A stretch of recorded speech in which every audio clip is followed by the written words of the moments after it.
Bell మనాప్ కూడా close అయ్యే అవకాశాలు ఇక్కడ ఉన్నాయి. కాబట్టి ఇండియా చాలా జాగ్రత్తగా వ్యవహరించాలి. అదర్వైజ్ ఇండియన్ ఎకానమీ ఆర్థిక సంక్షోభంకి వెళ్ళిపోతుందండి.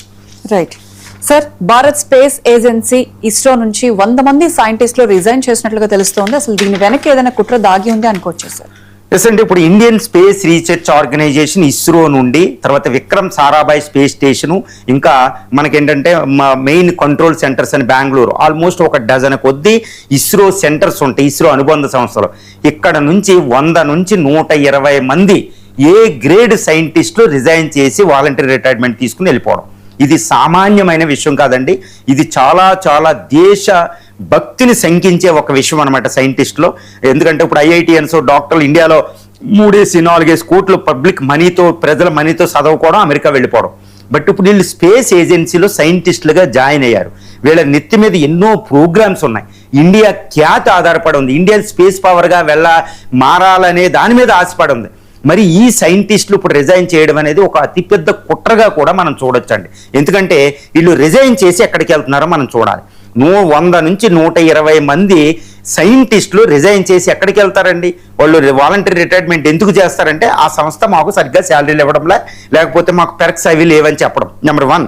మరి ఎక్కువ ఇచ్చేవాళ్ళ దగ్గరికి వెళ్ళాలి. ఎక్కువ ఇచ్చేవాళ్ళు ఎవరు? శాలరీలు ఎక్కువ ఇచ్చే వాళ్ళకి ఇచ్చేది ఎవరు అంటే ఆల్మోస్ట్ ఇప్పుడు ఇండియాలో 2014 నుంచి 400 స్టార్టప్స్ వచ్చినాయి. స్పేస్ స్టార్టప్స్లో ముఖ్యంగా ఇక్కడ గెలాక్సీ ఐ ఒకటి, ధ్రువ్ ఒకటి, పిక్సెల్ ఒకటి, స్కై రూట్, అగ్నికుల్, ముఖ్యంగా హైదరాబాద్లో వీళ్ళు ఎక్కువ శాలరీస్ ఆఫర్ చేస్తారు. ఇప్పుడు చూడండి, ఒకప్పుడు ఓఎన్జీసీ పెద్ద పెద్ద ఎస్బీఐ బ్యాంకుల నుంచి ఈ రిలయన్స్ వీళ్ళని తీసుకెళ్ళిపోయారు. ఇప్పుడు చూడండి, లేకపోతే రిలయన్స్ ఓఎన్జీసీ కంటే ఎక్కువ ప్రయోగాలు చేస్తూ ఉంటుంది, ఎక్కువ ఆయిల్ అసెట్స్ వస్తాయి. ఎక్కడంటే ఓఎన్జీసీ సైంటిస్టులు అక్కడికి వెళ్ళిపోయారు. మరి ఇది దేశ సీక్రెట్స్ ఉంటాయి. ఇస్రో అలా కాదండి, ఏదో ఓఎన్జీసీ ఆయిల్ కాదు, దేశానికి సంబంధించిన సీక్రెట్లు. రీసెంట్గానే పిఎస్ఎల్వి 61, పిఎస్ఎల్వి 62 లాంటి ప్రయోగాలు విఫలమైనవి. వెంటనే అజిత్ దోవల్ రంగంలో దిగడం, కమిటీ ఇవన్నీ వేశారు. మరి ఇప్పుడు ఎంతటి డేంజర్ అంటే ఇండియా కొన్ని ప్రయోగాలు చేయబోతుంది, ప్రపంచ ప్రఖ్యాతి చెందిన ప్రయోగాలు. అందులో ఏంటంటే గగనయాన్, స్పేస్కి ఒక షిప్ని పంపించడం అనేది ఒక మిషన్ ఒకటి ఉంది. అది 2026లో జరగబోతుంది గగనయాన్. తర్వాత చంద్రయాన 4 అనేది అందరినీ భయపెట్టిన ప్రోగ్రాం, అది 2027లో జరగబోతుంది. తర్వాత వేనస్కి వెళ్ళిపోతున్న మామ్లాగా, అది 2028 మార్చిలో జరగబోతుంది. తర్వాత లూనార్ పోలార్ ధ్రువ ప్రాంతం మీద చంద్రుడి మీద దిగబోతున్నాం 2028. తర్వాత భారత్ అంతరిక్ష స్పేస్ స్టేషన్నే 2028-35 మధ్యలో నిర్మించబోతున్నాం. ప్రైమ్ మినిస్టర్ మోడీ గారు ఎంతో విఖ్యాతగా ప్రపంచం అంతా మనం చెప్పుకుంటున్నాం. One of the best space ఏజెన్సీలో భారతదేశం ఉంది. ఇన్ని ప్రయోగాలకు సంబంధించిన సైంటిస్టులు ఈరోజు రిజైన్ చేస్తున్నారు అంటే ఎన్ని సీక్రెట్లు బయటికి వెళ్ళిపోతున్నాయి. మరి వీళ్ళు వెళ్ళి స్టార్టప్స్కి వెళ్ళినా డేంజరే. స్టార్టప్స్ ప్రయోగాలు చూసి ప్రాఫిట్ చూసుకుంటారు, వాళ్ళు దేశం కోసం చూడరు. ఇప్పుడు స్పేస్ ఏఎక్స్ అమెరికా కోసం చూడదు, వాళ్ళని వాణిజ్యం కోసం చూసుకుంటాడు ఆయన. కాబట్టి ప్రైవేట్కి వెళ్ళడం కూడా డేంజర్ నెంబర్ 1. లేకపోతే వీళ్ళు వెళ్ళి యూరోప్ స్పేస్ ఏజెన్సీగా జపాన్కి వెళ్తున్నారా, నాసాకి వెళ్ళిపోతున్నారా? ఎందుకంటే నాసాలో ఖర్చు ఎక్కువ పెడుతున్నారు, వాళ్ళ ఖర్చు తగ్గించుకోవడానికి మనల్ని తీసుకెళ్తున్నారు, మన సీక్రెట్లు వెళ్ళిపోతాయి. కాబట్టి ఈ స్పేస్ ఏజెన్సీలో రిజిగ్నేషన్ అనేది దేశం చాలా సీరియస్గా తీసుకోవాల్సిన అవసరం ఉంది. ఇప్పటికే అజిత్ దోవల్ గారు ఐబీఎల్ రంగంలో దిగినట్టు తెలుస్తుంది. కాకపోతే మనకు తెలిసింది ఏంటంటే డిపార్ట్మెంట్ ఆఫ్ స్పేస్ అదేంటంటే ఆదేశాలు ఇచ్చినట్టు తెలుస్తుంది ఒక మెమో ద్వారా. ఇది జూలై 15న. అదేంటంటే ఎవరైతే వాలంటరీ రిటైర్మెంట్ అప్లై చేశారో వాళ్ళకి వెంటనే యాక్సెప్ట్ చేయకండి, మాకు రిఫర్ చేయండి ఆ పేర్లని.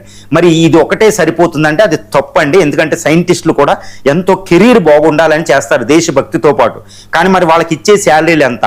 ఇప్పుడు స్టార్టప్స్లో ఉన్న ఈ పిక్సెల్, స్కై రూట్, అగ్నికుల్, ఈ స్పేస్ ఏజెన్సీలు అయినా, ఇప్పుడు రష్యన్ స్పేస్ ఏజెన్సీ, తర్వాత ఇంక్లూడ్ పాకిస్తాన్ కూడా అనుకోండి, అక్కడ కూడా వెళ్ళిపోతారు వీళ్ళు. ఎందుకంటే దేశభక్తి కంటే ఇదే ఎక్కువ కనిపిద్దు కొంతమందికి, అందరూ కాదు. తర్వాత జపాన్, ముఖ్యంగా నాసాకి వెళ్ళిపోతారు, నాసా పేరు చెప్పి. మరి వీళ్ళు వెళ్ళిపోతే వాళ్ళ లెవెల్లో మనం శాలరీలు ఇస్తున్నాము.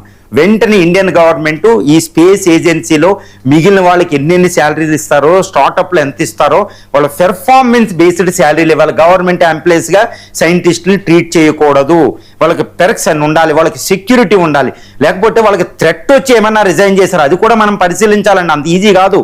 ఎందుకంటే ఎన్ని లేవు. నంబియార్ కేసు ఎటువంటి కేసు? అది బెదిరింపుల కేసు అది. కాబట్టి ఏదైనా జరగవద్దు ప్రపంచంలో ఇంత పోటీ వాతావరణంలో. దట్టు స్పేస్ ఫ్యూచర్, ఒక దేశం కంట్రీ సూపర్ పవర్ అయ్యిందంటే అది స్పేస్ వల్ల అవుతుంది. హీలియం-3 చంద్రుడి మీద నుంచి ఎవడ తెస్తాడో వాడు హీరో, సూపర్ పవర్ అయిపోతున్నారు. ఎంతో కుట్రలు జరిగిపోతాయి అక్కడ. మరి చంద్రుడి మీదకి ఇండియా వెళ్ళడం అనేది ప్రపంచం ఆశ్చర్యపోతుంది. ఫ్యూచర్లో చంద్రుడి మీదకి వెళ్ళి హీలియం-3 తేకపోతే మనం అంతా ఆగిపోతున్నాం అనమాట. చైనా అమెరికా చేతిలోకి వెళ్ళిపోతాం.